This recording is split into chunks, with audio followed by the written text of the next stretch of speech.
Hi guys, it's Gigi. Welcome back to my channel. I talk mostly about spirituality, self-development, and the law of assumption.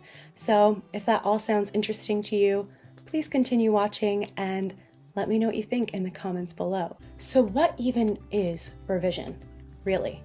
It's simply a technique in which you select a past interaction, conversation, event, circumstance, series of events that left a negative impact on you in some way, and you change it mentally in your mind. You revise it so that it either didn't happen at all or it happened a different way, and you allow that different memory to really harden in your mind so that you are not negatively influenced by something that happened in the past that you feel like is controlling you in your present.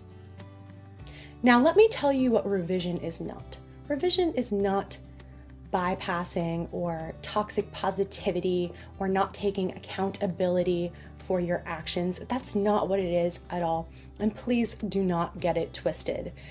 If you've had some serious traumatic event and you need to work through that, get professional help. Do the inner work and healing first. That's my take on it. I'm not trying to put any limiting beliefs on you, but my take is revision is best used after you've done the work to address a circumstance or some kind of interaction. I really want to drive home that revision is not about just pretending like, oh, everything's fine and dandy. You're still addressing that it happened, but for your own liberation, your own mental freedom, you are allowed to change something that disturbed you or deeply scarred you. You are allowed to change that and be free from that moving forward. You are entitled to that freedom. All right, I got all of the context out of the way now, and hopefully you understand my suggestion to do the inner healing and to do the emotional processing first. Just a suggestion, but that is what I recommend. And now we can get into the fun stuff, revising what you wish didn't happen. But first, I want to talk about some concepts that really fueled my belief in this technique. And if you're anything like me, it really helps to have the reasoning behind why a technique is powerful in order to actually use it to the fullest. You'll be more likely to use a technique when you know it's been successful and it makes sense. When you are manifesting something to happen in your reality, in your future, you are likely affirming, visualizing, pulling out all the stops, right? How is visualizing for something you want to experience coming up in the future any different than visualizing something in the past, going backwards? There is no difference. It is the exact same thing. It makes so much sense when you think about it. All of your memories, everything you ever experienced in the past, it all exists in your mind, in your consciousness, in the same way that the future hasn't happened yet, and everything you want to experience exists up in your consciousness as well. The only thing we truly have is the present moment.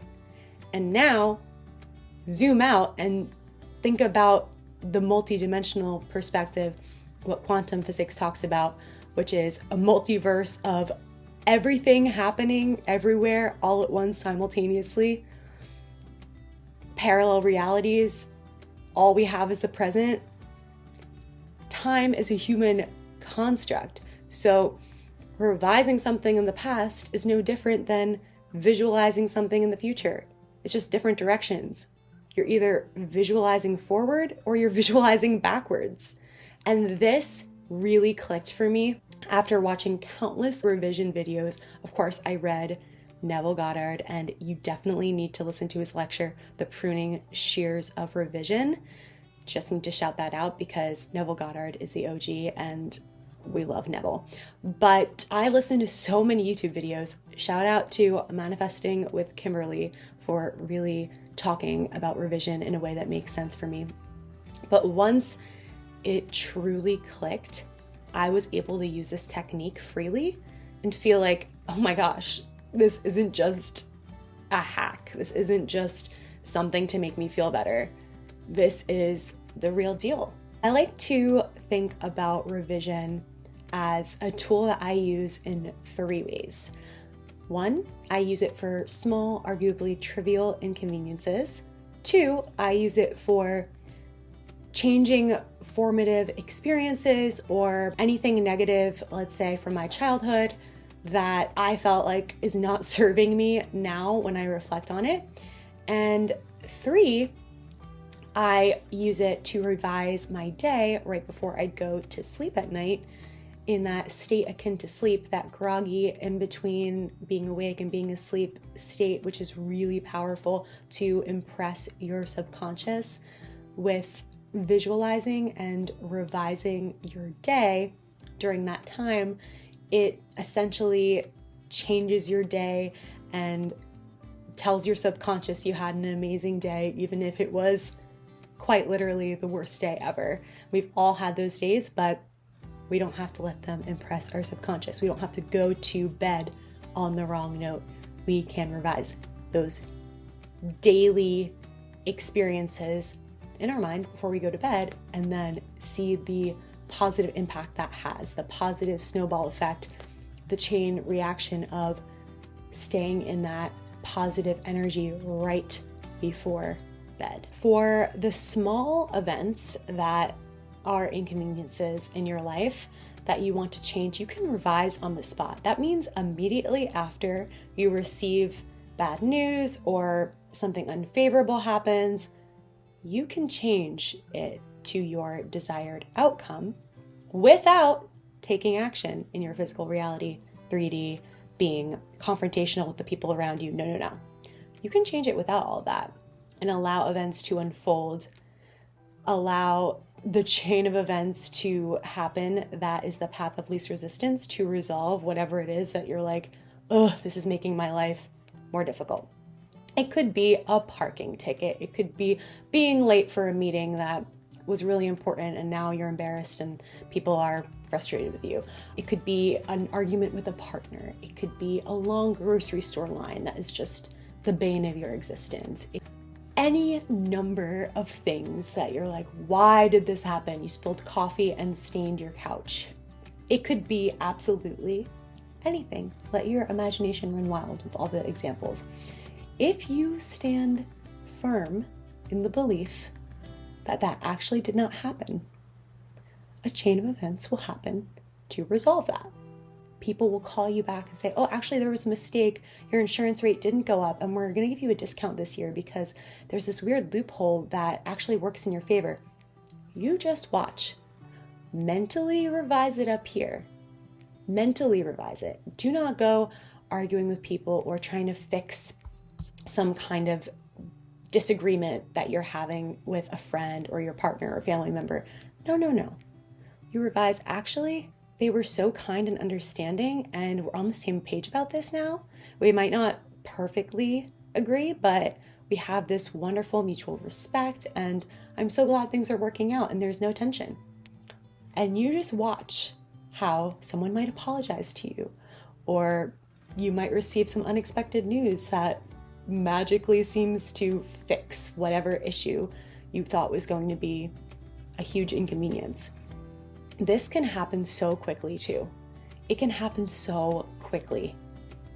And I've seen it work with being really frustrated with like financial, or I use the insurance example, different administrative tasks that I'm doing and I'm just like, oh, I don't know how to do this. I'm so confused. No one can help me. But if I revise that, it allows me to find the answers to all the questions I have so much more easily without resistance and without feeling like it's an uphill battle. Instead, it's like I'm swimming downstream and all the bridge of incidents that are necessary to happen to help me out seem to appear out of thin air. Let's quickly go over 2 traps that I do not want you to fall into when it comes to revision. Number 1, do not get too logical. Logic is not invited to the manifestation function. We are not going to be harping on the fact that changing one thing will influence how all these other things unfold. That is us being super literal and logical in our human understanding of things. That's not the quantum perspective. Remember, there are an infinite number of realities. So there is a reality where you changed that one event and all the other events that followed that you actually did like still happened. It's not like, oh, well, I changed this, so then that means XYZ never happened, and I really liked XYZ, so I don't want to change the original thing because that might influence XYZ. You can have your cake and eat it too. You can change the thing that you hated and still have some of the benefits of the things that happened as a result of that. You know, those, oh, hindsight is 20/20, blessing in disguise type of things. Yeah, you can enjoy those benefits without feeling like you need to keep the horrible negative thing in your mind, unless it makes you feel good to be like, I persevered and I got through that really annoying, horrific thing.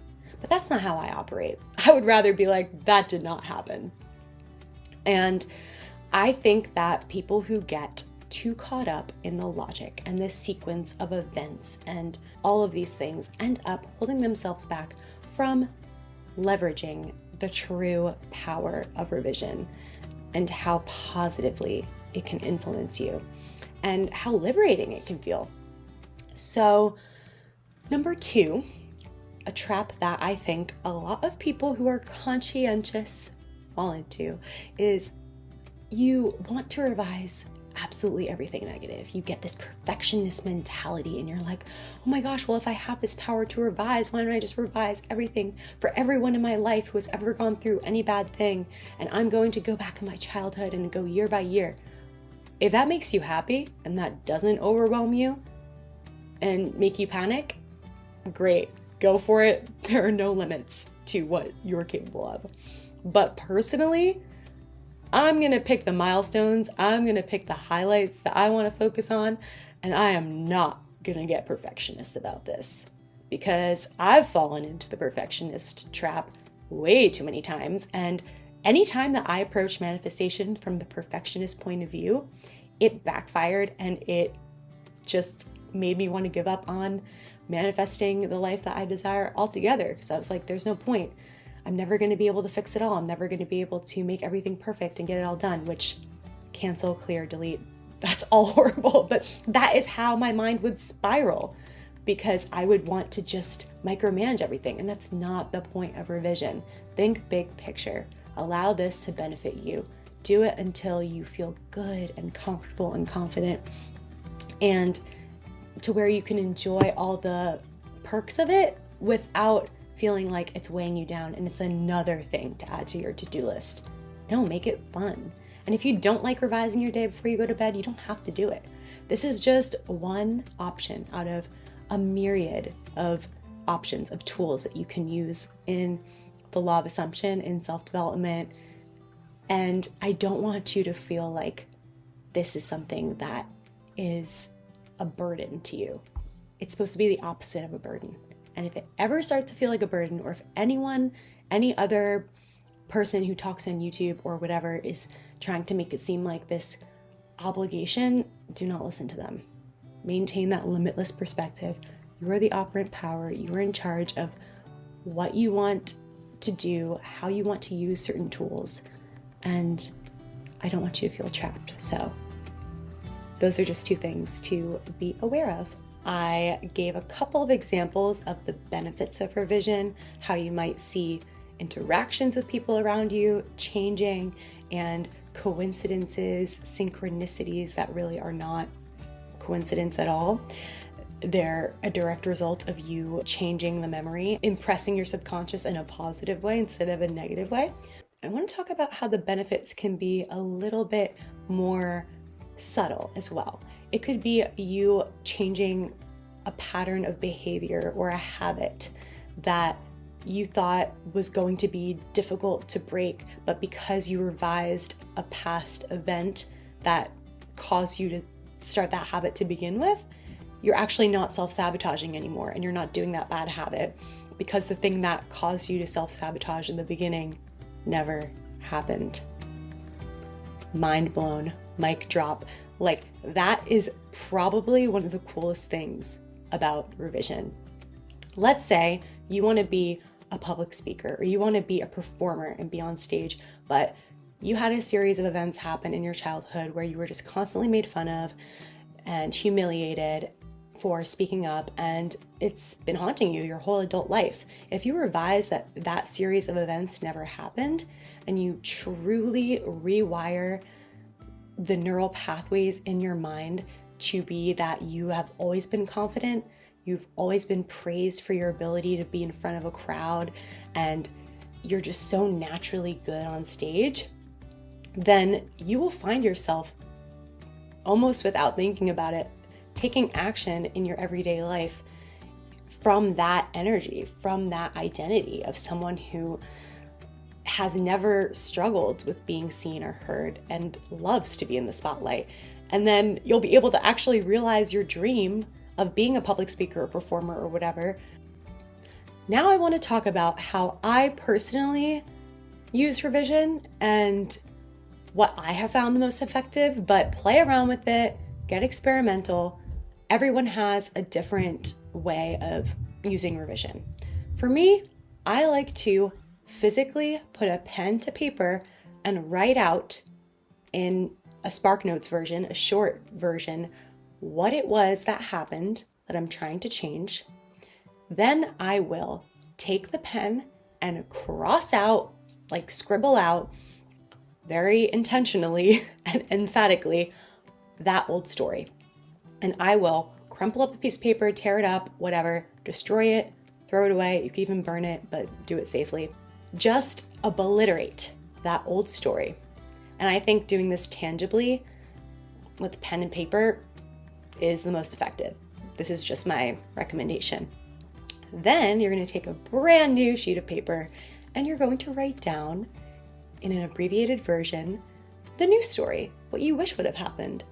And I think creating a new story is helpful because it replaces the old and it fills that void. Some people just say it never happened and they're cool with that. But I'm telling you, what I have found helpful is to always replace the old with something new, because it fills in that gap and it allows my mind to truly believe that something new was what happened instead.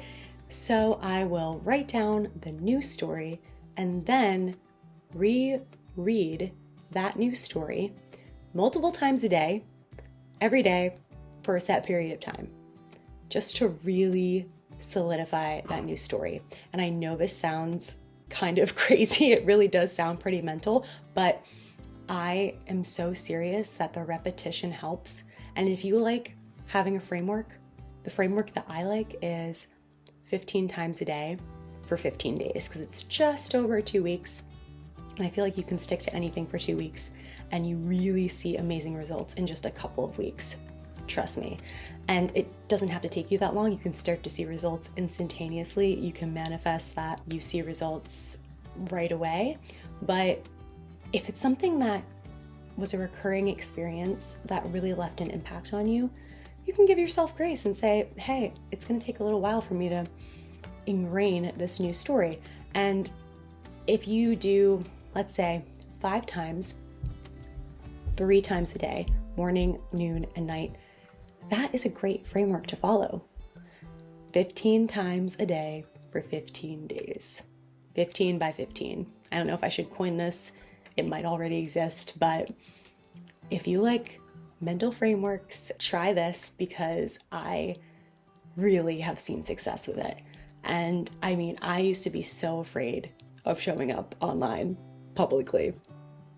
And here I am, binge recording and posting and growing my following on multiple social media accounts.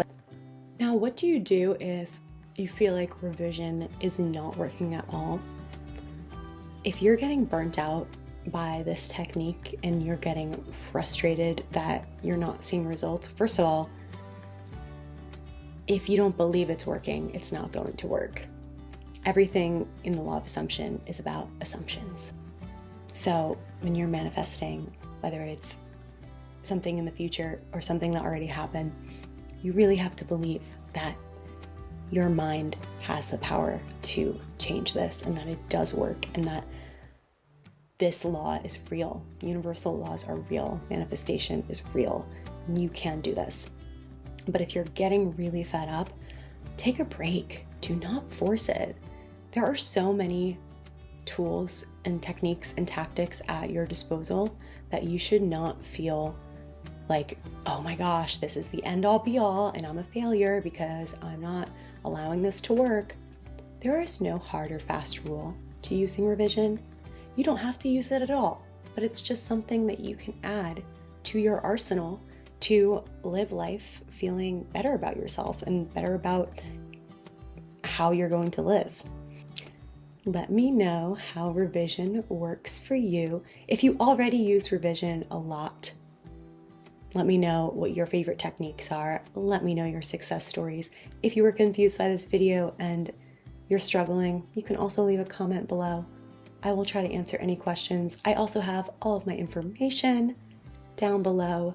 If you want to get in touch, want to work together, all of that, that's how you can reach me.